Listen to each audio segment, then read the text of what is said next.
Now, to introduce to you our moderator, our CEO of Stanbic Bank, joined the bank in 2012 as an executive director and head of corporate affairs and investment banking, and in December of 2014 was appointed the chief executive by the board. Over 15 years experience in investment banking, 9 of which was spent at Merrill Lynch in New York, where he worked as a director investment banking and executed numerous mergers and acquisitions and financial transactions. Prior to joining Stanbic Bank, he was the head of investment banking at Renaissance Capital, based in London and Nairobi. He holds an MBA from Harvard University's Graduate School of Business. Ladies and gentlemen, one of our hosts, Patrick Mwehere, our moderator. I hand over to you now, sir.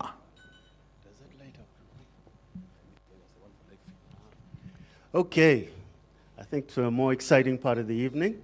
Good evening for all those who have braved it to listen to this panel discussion. I just want to open it up by asking, I think Uthman probably spent some time looking through the budget. Can you tell us what you saw in there and what things you think were not included? And in particular, after having listened to Mr. Mugume, who clearly pointed out that there's some things that we need to fix. Do you think that that budget, which is a policy document, appropriately addressed areas that we need to work on and where we can get the biggest bang for the buck to get this thing going again? Give us your thoughts. Thank you very much. Good evening. Obviously, the budget document itself is a very brief piece of paper, and it's difficult to pack everything in terms of the details that we want to see, because when we receive the budget, we want to know what government is planning to do, how they are planning to do it, and all the finer details. But within those constraints, I think, first and foremost, there are no major policy surprises, I think it has to be said. Government has continued on the same expenditure trajectory that has been pursued since broadly 2011 or thereabouts, spending the bulk of our budget on infrastructure development. And I think we all agree that that is in the right direction. The real disappointment in as far as infrastructure has been concerned in the last couple of years is the failure to see the trickle-down effect of that spend in the rest of the economy. And something desperately needs to be done to fix that. We simply cannot afford to continue to raise domestic and external borrowings, which are crowding out the private sector, making it very expensive for them to borrow, as Dr. Mkume has eloquently explained, but at the same time fail to see the benefits in the rest of the economy, and it's a massive opportunity that is lost at the moment. Moving away from infrastructure, a lot was said about agriculture, and the minister talked about 4 pillars for the economy. Selecting agriculture as one of those pillars together with tourism, and also then looking at industrialization again, which is based on agriculture. So agriculture takes center stage, and again it follows the themes that both Dr. Mgume and yourself have talked about. And I think that's by and large good and welcome. I have 2 comments really broadly to say about agriculture. One is, I think government needs to start thinking differently about how we deliver interventions in agriculture. For the last X number of years, that has been focused on assisting, particularly if you look, there's a lot of play given in the budget about how many seedlings are being distributed and how much money is being, a staggering almost 300 billion shillings has been set aside to distributing and buying seedlings. That's huge, that's a massive amount. And they're being distributed to the lowest, according to the State of the Nation address. The poorest farmers are the beneficiaries of that. And I question that approach, because what is their ability to invest? What is their ability to overcome disease and drought and so on and so forth? What is the delivery model for those seeds? Where do we produce them from? How do we distribute them? How do we ensure that survival rates are good? I think those are questions that we've not yet answered. I prefer a model where I think we're doing a lot more with large commercial farmers as the nucleus that are then able to create an ecosystem without growers, and it's integrated, they buy from them, they assist them with inputs, they assist them with technical knowledge transfer and so on and so forth. But they still harvest. You harvest straight from farm into factory. Whereas at the moment you have to harvest, storage, transport, wait for buyers, eventually gets to the factory, and those are the post-harvest losses we're talking about. So I think there's a lot to be done around agriculture. It's a sector which, according to reports in the Daily Monitor, by December was almost fully spent in terms of the budget allocation. It's unfortunate that we've not heard much about the impact of Operation Wealth Creation, because again, that has been a massive, massive centerpiece for government's policy towards the general agenda of prosperity for all. How successful has it been? How will we know that it's been successful? How do we continue? For how long must we continue in that direction before we know that we're making progress in the right direction? In terms of changes in tax policy, in tax laws and rates and so on and so forth, not a lot of detail. Only the reintroduction of capital allowances for investments up country is the one thing that was mentioned, and that is very welcome, because the one thing that businesses need is certainty with taxes, and the last thing you want is every year there are changes and changes and changes. However, I think that given the subdued consumption and demand and the general malaise and feeling and sentiment in the country at the moment, I think there was a missed opportunity to have some sort of rate reductions in some of the taxes. We simply need to get more money into people's pockets so they can spend it, so that businesses can invest and grow, and we can restore optimism, which is very, very important in economic growth. Thank you. No, thank you very much, Uthman. That's very helpful background. If I can go to Moses, my tax guru, and you are one of the cooks in this budget setting. I think you can see the sentiment. First of all, I want to hear from you. What did you do differently in pulling this budget together that you haven't done in the past? And secondly, do you, even from your perspective, see that there was a missed opportunity here to do something really radical that can reset our growth rates and bring consumption back and really get the economy going? Just any thoughts you have. Thank you so much, Patrick. There are so many things I think we've tried to do differently this time. And for example, if I look at agriculture, there's been emphasis on distribution of seedlings, but this time the emphasis is being put on quality seedlings, because the other time anybody could supply seedlings. That's why you saw that the mortality rate was about 60%. So that is one. Two, we have gone into irrigation, which wasn't there. We've really tried to emphasize water for production, and we have identified about 6 irrigation schemes which are going to be financed this year. 3, we are working with the big farmers, like Uthman has said. We have identified coffee and tea, where we'll work with the big farmers to help the small-scale farmers, or at least to get access to services that they have not. 4, in agriculture, we have also increased the budget for extension workers. Now we are about 78% of the whole extension workers that we need in the country. We had been emphasizing a lot of distribution of seeds without looking at all these things. So that has been in that direction. The other one is on tourism. Of course, we've talked a lot about tourism, but we have noted the potential that tourism has, creating about 1.2 million jobs. So what do we, as government, think about the tourism sector? And we think it's more of the tourism infrastructure that we think would try to address. We've had tourists coming here and saying, you know, your country is very beautiful. You have the biggest species of birds. You have a lot of flora and fauna. But usually when they reach Entebbe Airport and they have to travel from Entebbe to Kidepo, they take so long and they really get tired. And the roads have been so bad, and we're really trying to see what we can do about that. This time, at least the budget I would think is more focused.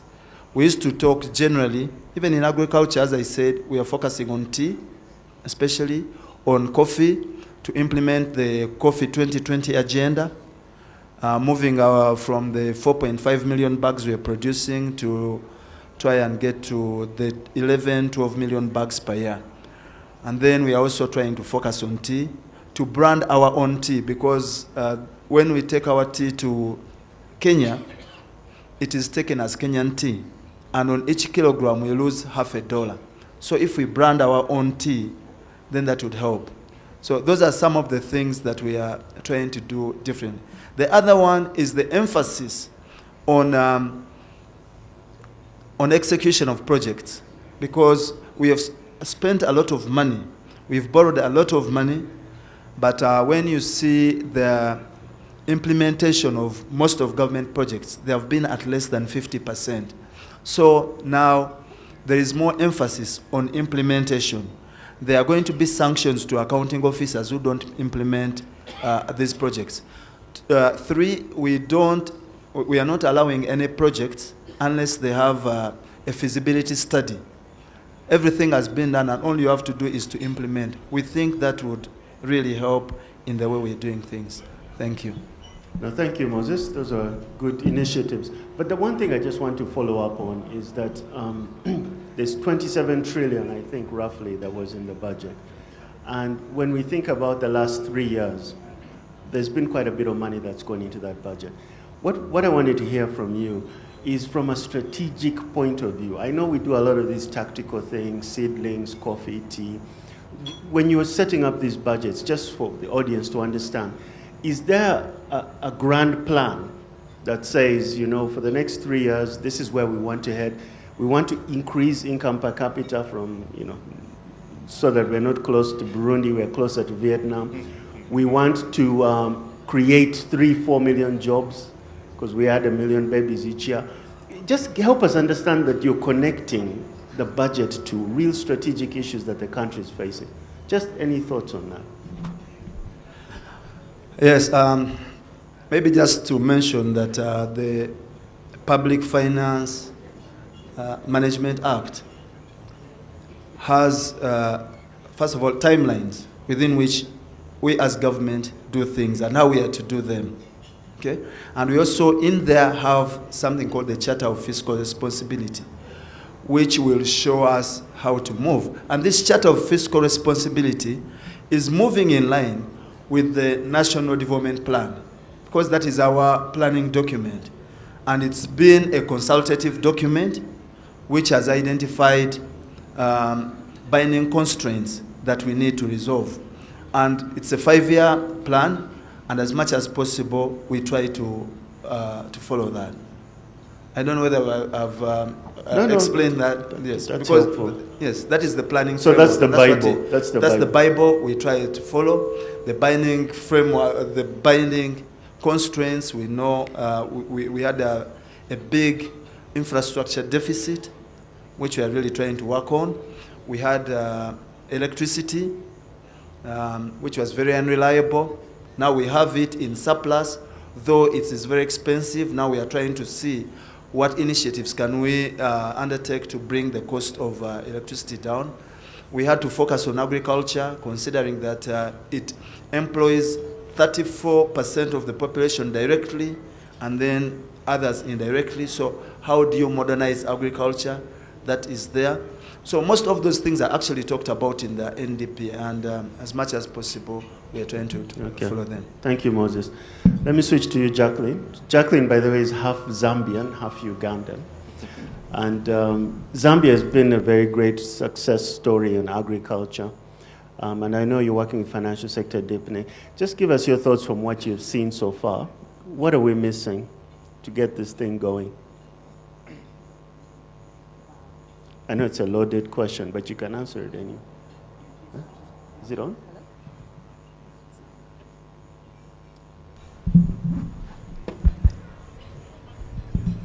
Okay. Thanks, Patrick. Zambia and Uganda are very, very different. But having said that, there are a lot of similarities. Where Zambia has done well on the agriculture front Zambia has almost done a two-tier system. There's commercial agriculture at the highest level, which government supports in different ways. But then at the lowest level, government also tries to support subsistence farmers. Now, how government does that, I think, is a bit hard because there are continuous challenges with respect to some of the issues we've already discussed. How do you distribute inputs in such a way that, one, the farmers actually get them, and two, the farmers actually use them rather than sell them, for instance. But I think an area that I was impressed with the budget on was the fact that there is the recognition of the need to improve, one, the private sector, but two, financing. And from my perspective, it's the question of how does that now trickle down to the regular Ugandan?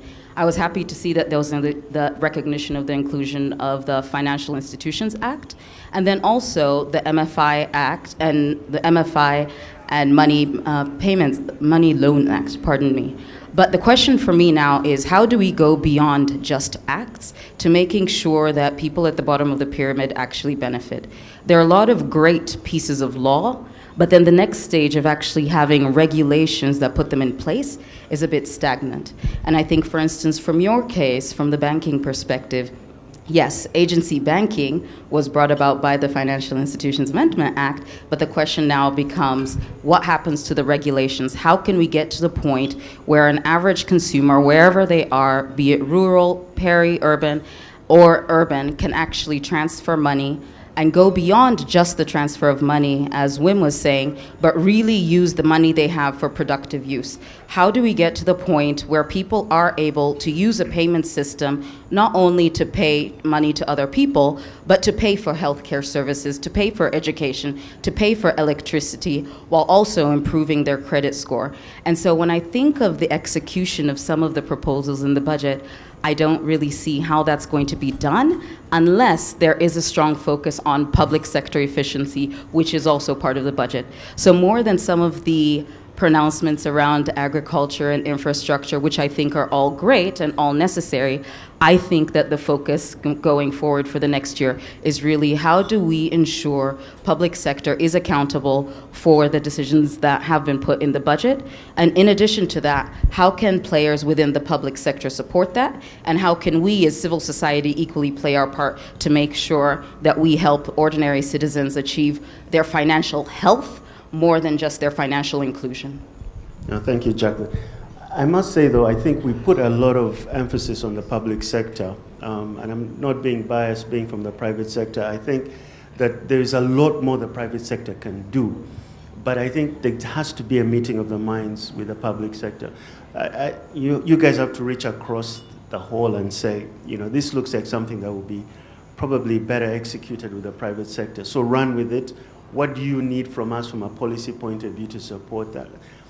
But this emphasis that, you know, the public sector will execute everything, I think has put us in trouble in the past. That's why you have 50% execution on projects. But let me switch to Wim. Because Wim, when I think about your business, you probably can see real time what's happening in the economy. I think airtime sales pop up on your screen and you know that things are not good. From your view, from your perspective, how do we put more money in the wallets? How do we get this consumer spend going again? Any thoughts? You've worked across Africa, you've seen about a bunch of different economies. Are there any thoughts on how you think we can get spending up again? Which I think, you know, like Uthman was saying, becomes that vicious cycle where businesses are doing better. When you do better, you pay more in taxes. And then we just get the whole thing going. Just any thoughts you might have on that? Thanks, Patrick. First of all, of course, maybe to give the audience a bit of a flavor on how, in our daily figures, we see how the economy at a very low consumer level actually performs. Just to give you an example, over the last 4 months, over the last 4 months, from January till, let's say, May, I can follow on a daily basis how the food crisis in eastern northern Uganda is evolving. Every day, I can look at my figures, village per village, town per town, and I can see it going down, down, down, down, down. It's like a daily snapshot of how much cash is available for people to spend on buying airtime. Because make no mistake, the first spend remains the food. Okay? So if our spend is going down, it means that there is less available because people have spent it first on the food. Okay? So we are very much driven by a daily cash availability economy. When it rains at 5 o'clock in the afternoon in Kampala, I can see it the following morning in my figures. You know why? Because all the people working in the informal economy, doing small daily jobs, making 1,000, 2,000 shilling, when it rains, life comes to a standstill, they're not making that 2,000. Maybe they're only making 1,000, which means that they can't buy the airtime to make that call in the evening. So many of millions of Ugandans live on a daily available disposable income. So they are so vulnerable to external factors.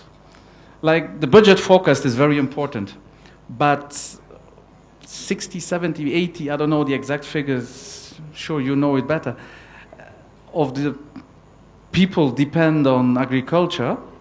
It means that the weather forecast is as important as the budget forecast.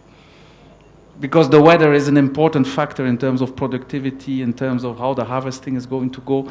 The slightest disturbance in that fragile ecosystem can have, I think, an important ripple down effect in a good way or in a bad way in terms of the economy, because you can't sell what you haven't produced. So many people depend on daily. They live on a daily cycle, not on a weekly or a monthly cycle. So again, I don't want to elaborate the point. We've been talking about agriculture, but I think it is an essential enabler of wealth creation in this economy. Whether we like it or not, I'm always get a bit upset when I go to the supermarket. And I want to throw the ball back to the public, not to the public sector in terms of implementing things, but maybe around policy making. I might be pleading the wrong message as a private sector, but if you go to the supermarket, you have 3 boxes of orange juice. One, made in Uganda, wonderful. That's how it should be. Second one, produced in South Africa, a major agriculture producing country. They produce, export massive surplus of food. Okay. Third box, Dubai. Anybody been to Dubai? There is not a single orange tree in Dubai. How can they export orange juice to Uganda? So it's also, I think, in terms of putting a policy in place, I'm not saying close the borders because, okay, maybe you think I'm Trump, so I don't want to get into that discussion, but maybe there are certain things that as a policy we might want, as we are fragile, we might want to protect a little bit our own stuff. Not without creating wars and trade wars and all those things. Maybe we are not strong enough to go into that fight, but maybe we will have to somehow protect the domestic production. I think it could be a game changer. I might be on a sliding path that is far beyond my pay raise, but I think sometimes maybe symbolic kind of decisions could maybe have a big impact in terms of changing the game. I couldn't agree with you more, Wim. I mean, one of the things that I was touching on earlier was even when you look at our infrastructure spend, people in this room might not know, but out of the Karuma and Isimba dams, which is $2.5 billion, less than 10% was spent locally. So that's 250 million stayed in Uganda. 2.2 billion shifted accounts in China or elsewhere, whatever you want to call it. And I think that that's not acceptable. We obviously don't have large turbine manufacturers, but we have sand here, we have steel, we have cement. So we've got to figure out a way in which we try to keep some of this to support and build up on the multiplier effect. So very much in agreement with what you're saying. Moving it on to Mr. Mugume, our econometrics guru. In terms of moving consumption up, you know, we've talked about what the government can do, what they can do in spend of infrastructure, but it does seem that there's a constrained demand, consumer demand in Uganda right now. Just like Wim mentioned, wallets are completely dried up. In your view, is there anything we can do from a policy point of view to stimulate demand again? I remember in my old days when I was in the US, actually, when the US growth came down, they would send you a check in the mail. This is probably not an option for Uganda, but they would send you a check in the mail, like a tax refund, $1,000, $1,500, and they say, please go to the mall and spend this, you know, just to stimulate growth again in the economy.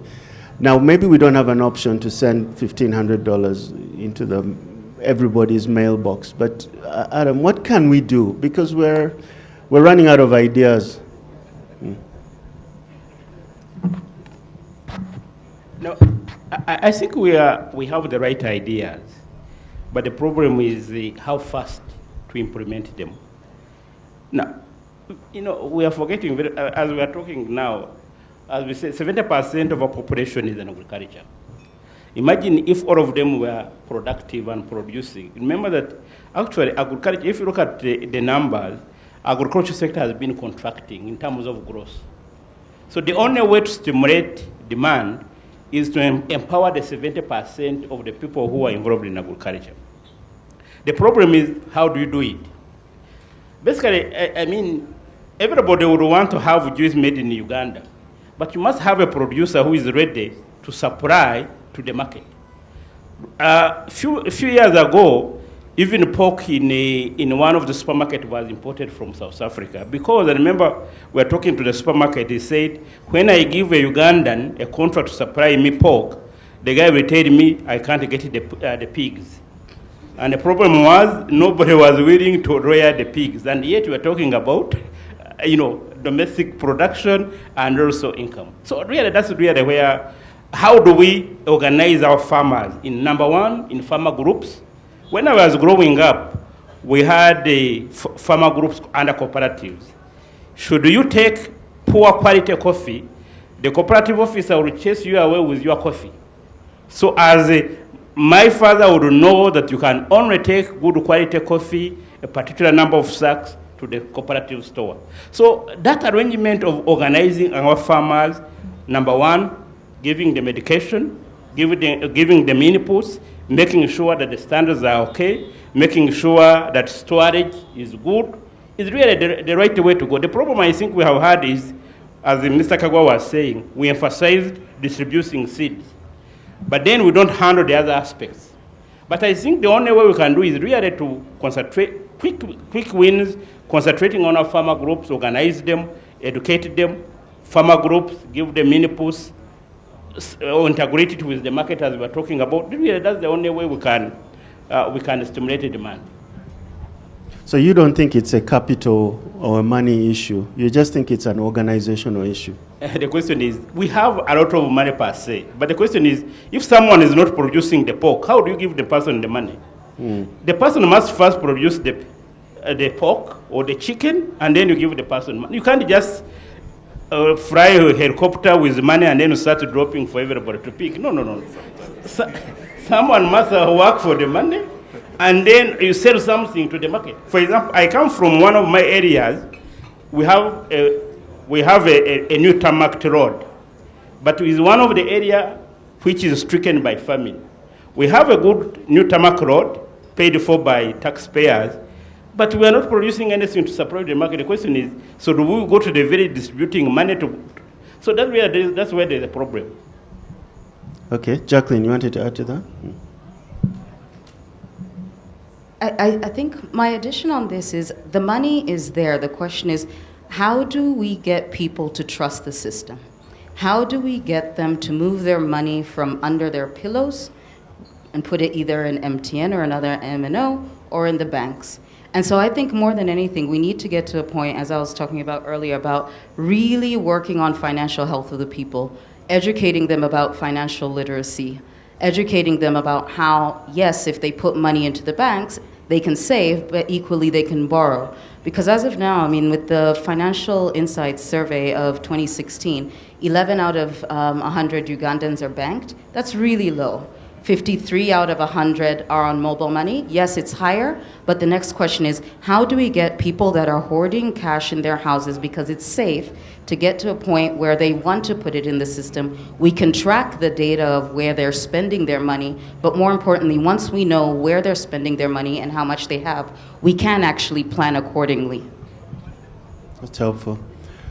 Usman, just back to you on the private sector contribution and high dependence on the public sector to do everything. You know, you're in the private sector. Are there any quick wins in terms of us really helping this national development plan and helping the government achieve its agenda? As a private sector, what can we do, I mean, collectively? Yeah, very good question. But I will start with the individuals and just really following up from Wim's contribution about our supermarket shelves. And I think it's more than just what government can do. It's also about us individuals, the choices that we make when we're spending our money. How often do we actually think that we need to support local producers and manufacturers? And I think quite often we don't think about that. And I think as a country, we've lost a certain level of consciousness about our priorities. Yes, we must import inputs, equipment, and so on and so forth. But we're also importing a whole lot of luxury stuff that we don't really need to import. And that's creating the signals in the market that lead to all these other issues around exchange rates and so on and so forth. But back to the private sector as producers, I think there's been a lot of effort, and the challenge that we have is around how do we quantify that effort? How do we know who's doing what, and how do we transform them? I'm impressed these days when I walk around, when you go into supermarkets, for instance, there's a lot of improvements in packaging and production and value addition from an agriculture standpoint. But the challenge is always going to remain around the linkages in terms of the entire value chain. And it's true that the budget does say some interesting new things. For instance, government is talking about building a green coffee processing plant, I think somewhere in Namamve, and so on and so forth. And that sort of stuff is really important because it makes a world of difference in terms of the value that you fetch for that type of product. I think that there needs to be, from a business standpoint, and it's a difficult thing for us to deal with, but how do we forecast behavior? How do we know when to invest, how much to invest? Where do we get the data from is still a challenge. And reading through the budget is just an illustration of that. I mean, the president told us that there are 40 million Ugandans. The Minister of Finance said we're 36.9 million. The minister said we're on GDP per capita of $770. When you do the math, it's closer to $700 that Dr. Mugume talked about. So all these are constraints in terms of how do you then challenge the private sector to do more. I think there's been a lot of bravery from the business community in terms of getting out there and making investments. I still think that we still have issues that we need to resolve from an entrepreneurial standpoint. And we go back to the same old issues around how to organize ourselves as businesses. How do we survive succession? What happens to the business when the founder is out of the way, and so on and so forth. But also, one of the huge issues that is coming out is around governance. And we've seen that when there's inflation, from a government standpoint, you start to get into problems of deficits. Or rather, when you start to spend a lot on infrastructure, you start getting into deficits. In the private sector, as Warren Buffett said, when the tide is out, that's when you know who's been swimming naked. So when these crises are coming through, we're beginning quickly to see which businesses aren't really shored up. And there are huge lessons to be learned from an entrepreneurial standpoint. Money, wealth, what is the difference? And how do we treat that as businessmen, and so on and so forth? Yeah. Helpful. Before I open it up to the audience, Moses, I just had one other question for you. which is a huge Achilles heel for Uganda, the fact that we're the lowest tax collection of GDP in the region. I think the number is 14%. Kenya is close, not mid-20s, 25. Rwanda is even higher than us. You cannot do any of these things if you don't have the revenue. Why have we miserably failed to have a more inclusive tax policy, or more effective, I should say, and fair tax policy? One, within the region, I think we have the best tax policy. I stand to be guided. I'm talking about tax policy. I don't know whether we are together. Not administration. I'm talking about tax policy. In terms of the structure of our taxes, we may have some issues here and there, one or two. MTN can say we have the highest rates on telecom sector. That is a different issue altogether. But generally, we do. One of the biggest challenges we've had is on compliance. I would call it compliance. And we have had a lot of challenges on how we can get out there to the so many Ugandans who are in the informal sector when they shouldn't actually be there. They're hiding there. Big taxpayers, but they're in the informal sector. We've had our own challenges with capacity. How can we audit the large firms and be able to know exactly what they are doing? That has also been a challenge. But the other biggest challenge we've had is that, look at agriculture. We are talking about us being agriculture, employing so many people. But in terms of contribution to tax, agriculture contributes about 0.5% of GDP in taxes. So it's a big sector, but contributing very little. Then you have construction, it's growing. You've seen how all this has been going. But construction also, because of the informality, has also been contributing very, very little. And then the other big sectors is the trading, the wholesale and retail, big sector, not been contributing. From our study, we saw that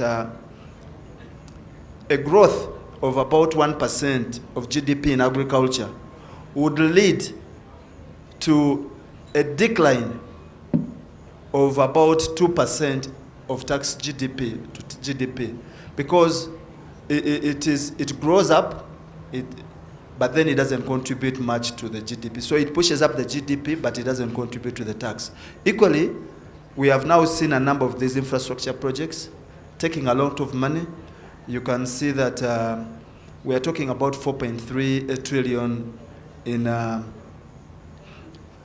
infrastructure in works, but a lot of that doesn't get taxed. So that explains a little bit of why we have a low tax to GDP ratio. But next year, we are committed to designing a midterm revenue strategy, and we are inviting so many people to be part of this, so that it's not only maybe Ministry of Finance, URA, and a few people, but it's going to be a nationwide agenda where people will be allowed to come and make a contribution, so that we design a policy that will take us medium term, rather than having this ad hocism. Every year we tamper with rates to try and please some people. Thank you. Okay, thank you, Moses. I think we should open this up. I don't know if anyone can get a mic out there so we can have some of you guys ask the gurus the questions. Ladies, I can see some questions in that table. I want to talk. You called me here. Oh, Richard, okay. No, it's Robert. Hey, sorry. Big difference. Yeah. No. Yeah, in the paycheck, there's a big difference between me and Richard. Thank you.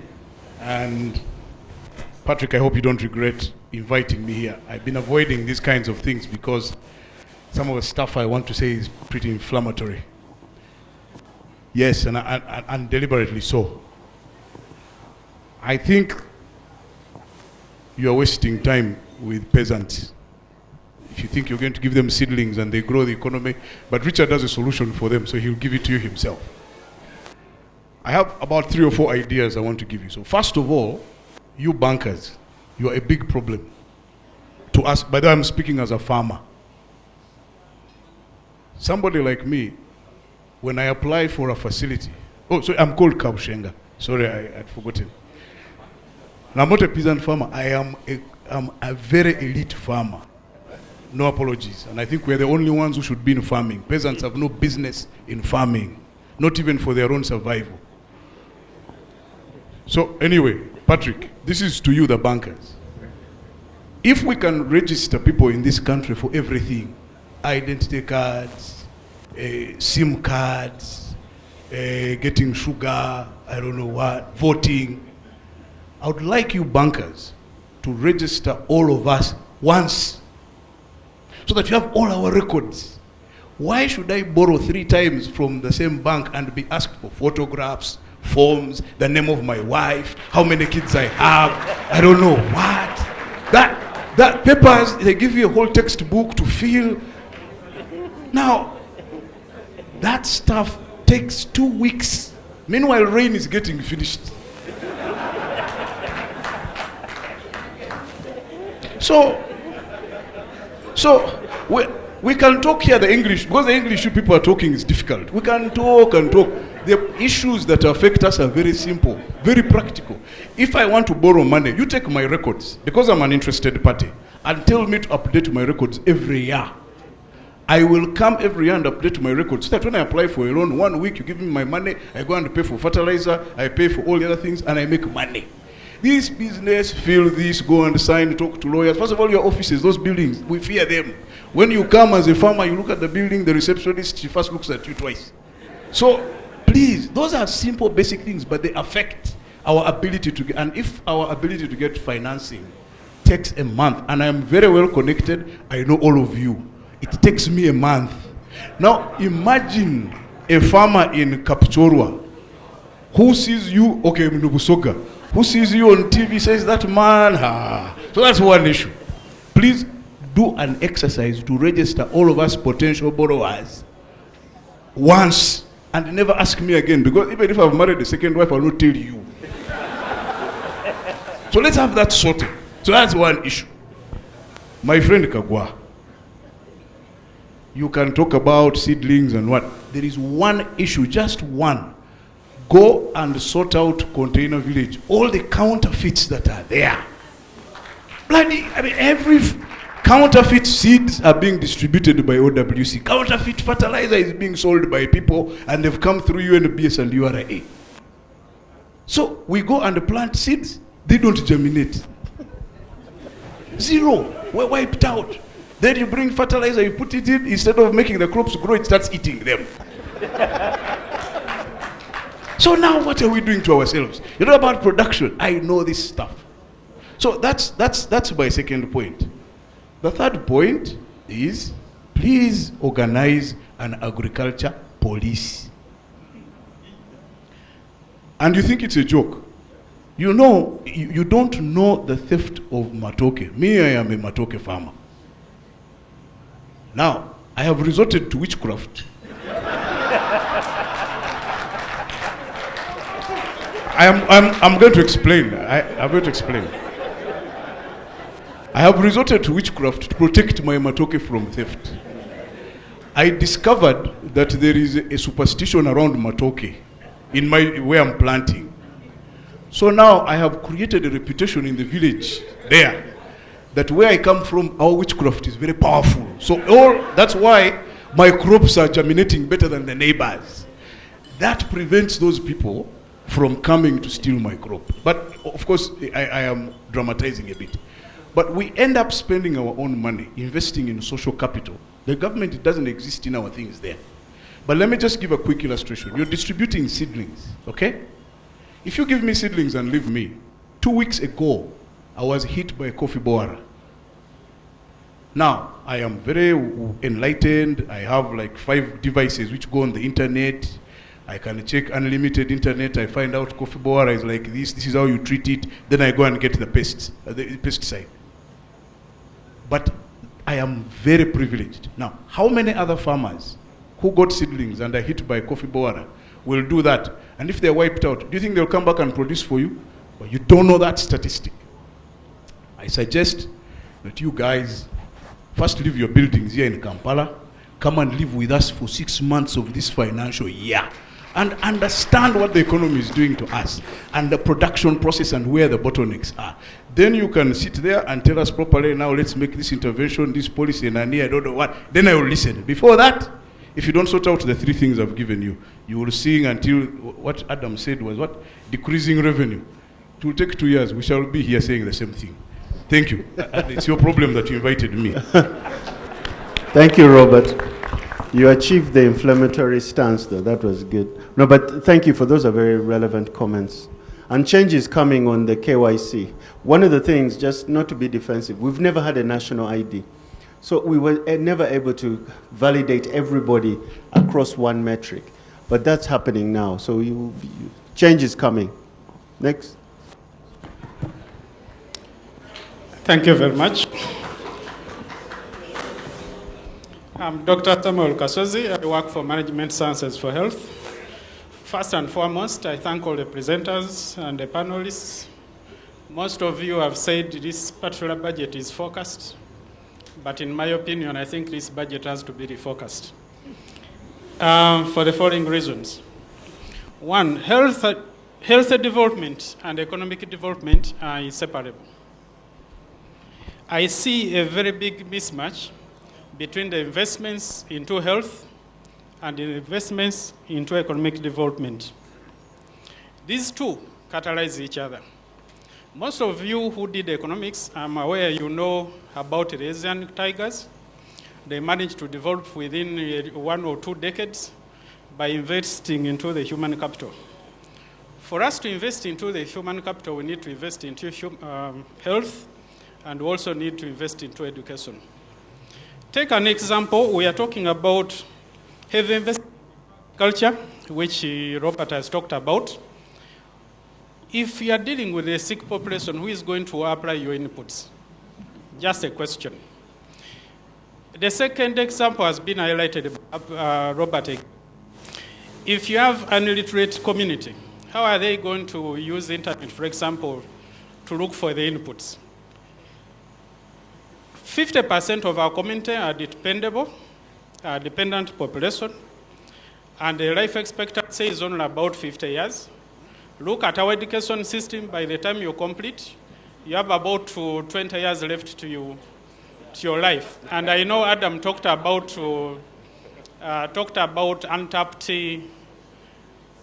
untapped talent. So they die and they go with their talent. So if we want people to live longer, to be available to apply our inputs, then we need to invest into healthy development. So if people are not living longer, then they are not. For example, there are many documents you'll find on the internet which have documented the chronic absenteeism. Your government has been open, urging private sector to cover the gap. But if the workers are not available to work, then private sector is also doing work at a very expensively. So we need to deal with the health development. Thank you. Thank you, sir. Thank you. Very good point. Okay. I'm hoping there's a question at some point here. Bernard, at the risk of, please go ahead. As I said, at your own risk, but thanks for the opportunity. So, Patrick, let me 2 questions. Let me throw it back at you. I mean, we've got an allocation of about 4.4 trillion for those sector. But let me look at it from a more positive perspective. So if you look at that increased allocation alone to those sector, and then about 2.5 trillion to education, I mean, what opportunities does a local bank like you see for yourself in terms of contract finance? I mean, I'm going by the entrepreneurial habits of this economy.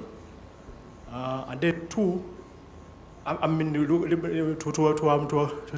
Adam, I mean, Youthman and Moses.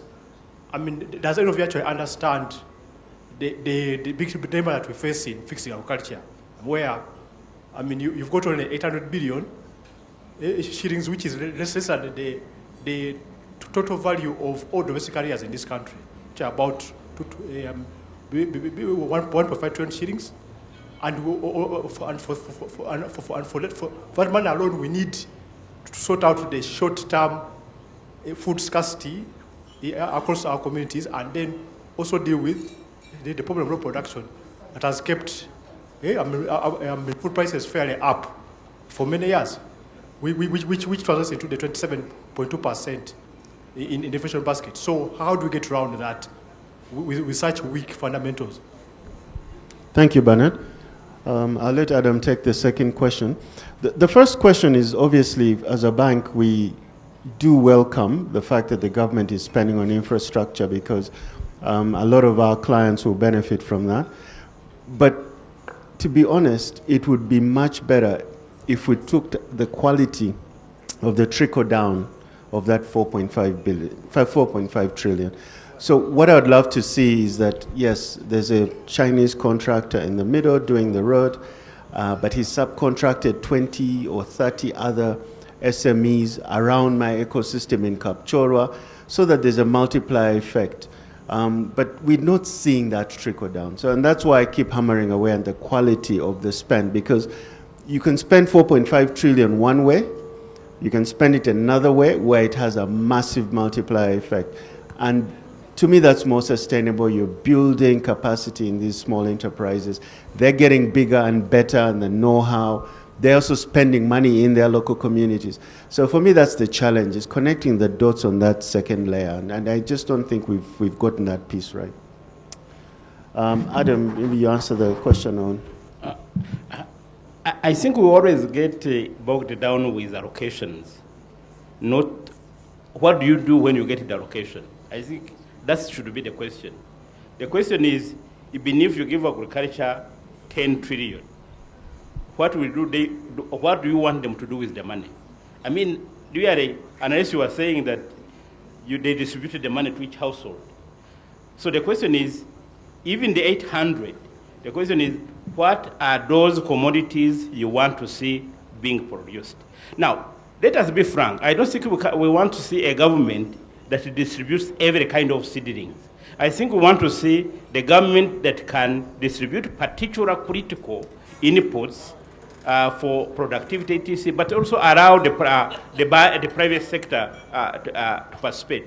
So the question, I think, is we should not focus much on the allocation percentage that is about 4% or 3% of the total budget. The question is, what is it that you want to do in agriculture, and what is required? If you can have that actual plan of what you want to do in agriculture, what it takes, then I think you can ask the question, is the money available, is it not available? Rather than just focusing on how much percentage is given to agriculture. Moses, you wanted to add something, but in all fairness to Bernard, though, Adam, we've been talking about agriculture as a competitive advantage for so many years, for a decade, and we keep coming here and saying we don't know what to do with the money. So whose responsibility is it to come up with how that money should trickle down?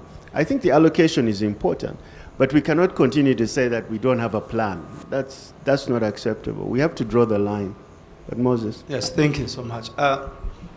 Just to add on to what Adam has said, it's valid. The challenge of having a very small basket of resources and how you efficiently allocate that.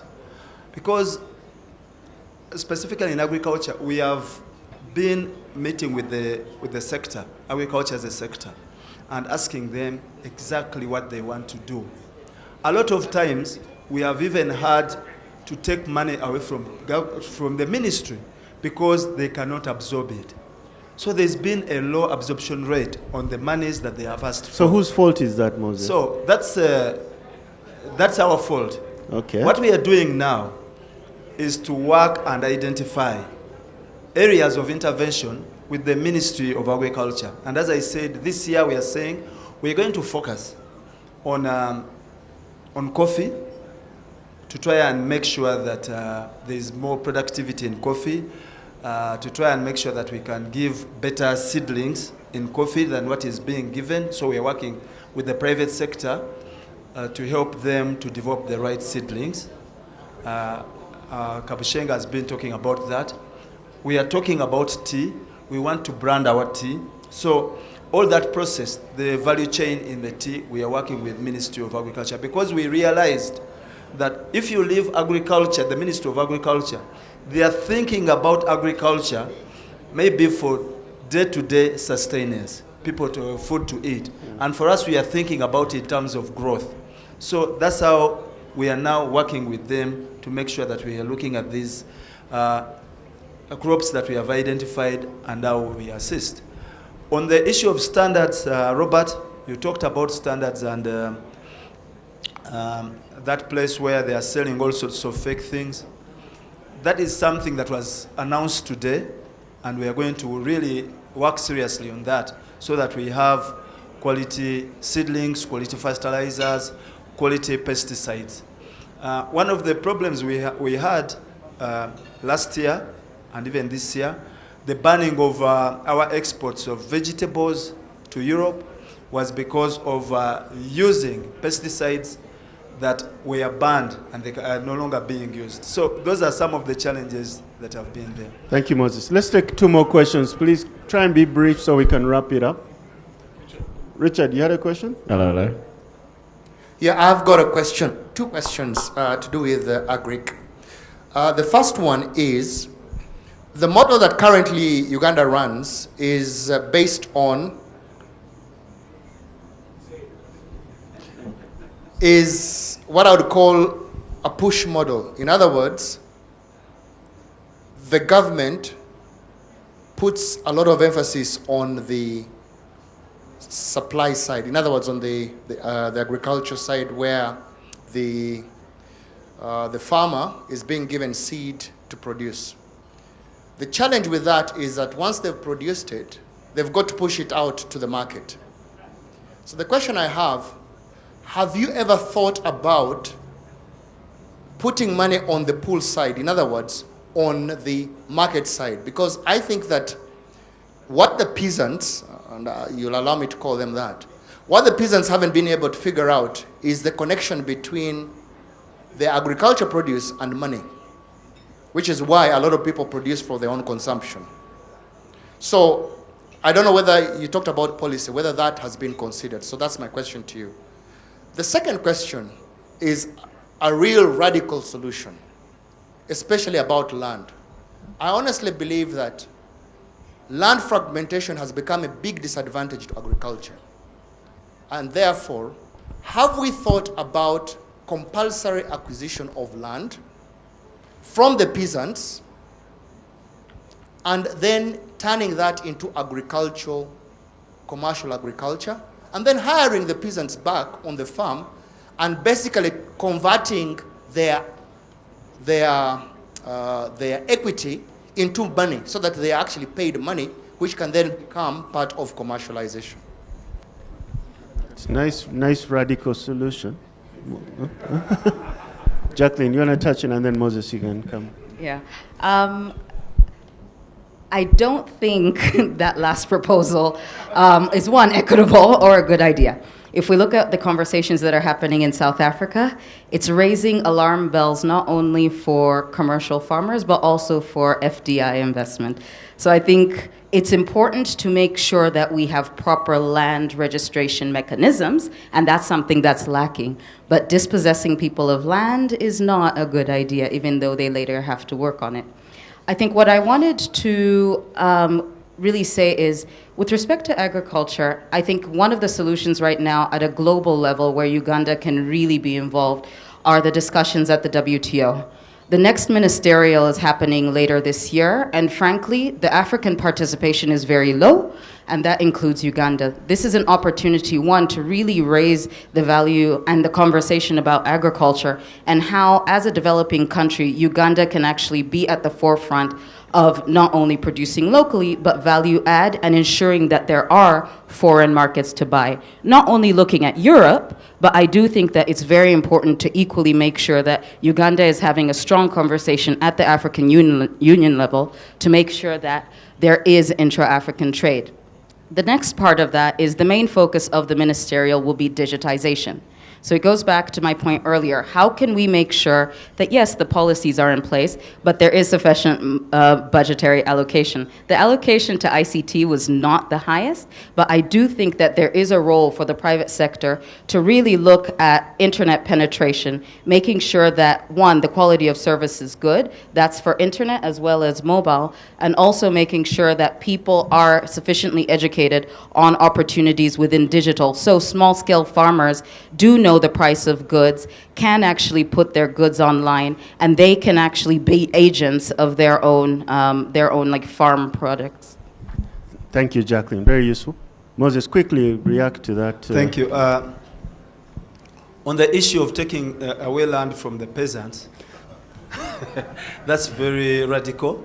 But what we have seen truly happening is that peasants, I don't know whether they are really peasants, have been selling their land to come to urban areas to ride borders. So that has happened. But the people who are actually buying the land, either some of them are commercial, others are turning this land into, they're cutting it into small plots also for residential. That is happening everywhere, and it's scary. On the issue of marketing, that are we putting anything the other side? Yeah, we are looking at that. We are organizing what you call area cooperative enterprises for a lot of areas, especially where the farmers are organized. And these area cooperative enterprises are helping the farmers to bulk purchase so many things, pesticides, seedlings, and then also to store, because small farmers can't store on their own. Store, look for the market. In fact, they give them warehouse receipts where they can actually borrow money based on those receipts. It's happening in Bugangaizi, it's happening in Kapchorwa, and in other places. So that is there. And then government is trying to put up markets all over the country where the poor farmers, I want to call them peasants, can be able to sell their goods. In this budget, we are going to establish 7 markets for the farmers. Thank you. Thank you. Okay, one more, I think. Lady? Let's get a lady in.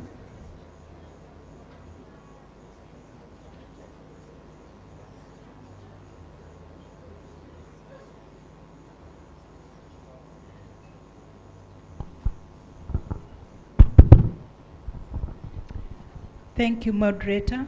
My name is Sophia. I work for ESCOM Uganda, the cheapest energy generator. My real big pain with our budget and how it has been always is failing to look at the quick wins. And we tend to react most of the time instead of being proactive. Uganda has the youngest population, I believe, and this population should be the productive population, the youth. Most of them have left the rural settings to urban setting into what we would call the petty trade, the border economy, the sports betting, and things like that. So, and government is pushing the seeds to the farmers. Who are the farmers? The aged, the elderly, the sickly people who have remained in those places. So what do we expect to achieve? Robert Kabshenga runs certain on his TVs and what? The farmers kind of programs where you find very model kind of farmers doing great things. Someone uses a very small piece of land but generates just a lot. So if the money that we are pushing into those seed distribution and that, we could take it into such models, I do believe would get better results than what we are seeing today, because that is a focused approach to ensure that productivity is stepped up. Thank you very much. Thank you, that's a very good point. I think I would like to wrap this up I hope that, okay, sir, you can ask the last question, but make it short and brief.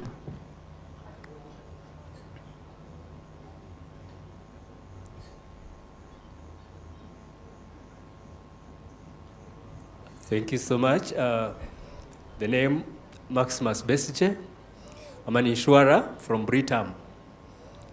I was looking at two things in this area. We have formed a consortium where the farmers are going to leverage. So my challenge to the banking sector comes where currently you fear to risk your money the other side where it is not safe because of the weather, because of...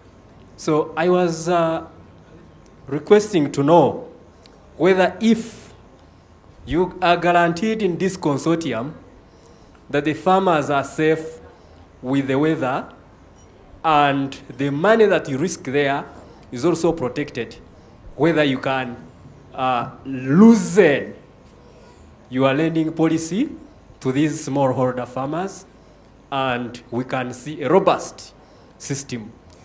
Then to the taxation body and the planning body, whether you are willing to loosen the taxation policy on the seeds. In Masaka, where I was attending a seed for business and business for seeds, they feared much the taxation on the seeds that are coming across the borders. And yes, maybe for purposes of another forum, but they were fearful much about the taxation that is threatening there. And would you be willing to waive this tax so that we promote the other sector for the robust agriculture that we desire to have so that the economy can up? Thank you. Thank you, Maximus. Do we tax seedlings? I didn't think so. But that's a good place to wrap up. Thank you for your comments there, Maximus. I would like to thank the panel. Please join me in giving them a hand of applause for staying this late and adding this much value. I think in parting, I would just say that it's very clear what sector we need to support for Uganda to get a benefit. Agriculture is key, and I believe that we all have a role to play. It's the one that will give us the immediate sort of return. And one thing I worry about as we get into oil and gas, that agriculture might stop getting the emphasis that it needs. And we end up in this whole Dutch disease. I don't know how many of you are familiar with Dutch disease, but we want to avoid that. But thank you, clients, partners, friends, colleagues, for spending this evening with us. As you know, this is an annual event. We usually had it as a breakfast. This year we've tried a dinner. I don't know how that has gone, but we'll evaluate and see whether to go back to breakfast or have another dinner. But thanks again for coming, and we really appreciated your company this evening. Yeah. Love it.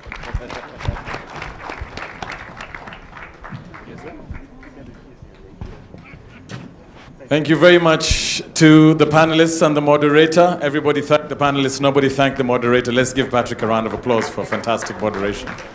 Thank you very much, all of you. Don't be in a rush to leave. Tomorrow is a public holiday. We still have lots to drink, lots to eat. It's already been paid for. I know this for a fact. I tried to pay, I was chased. Our band continues to entertain us, and as they do that, please mix, mingle, exchange ideas, discuss it. I hope you have a fantastic evening of entertainment and discussions. Thank you so much. Have a fantastic evening. Over.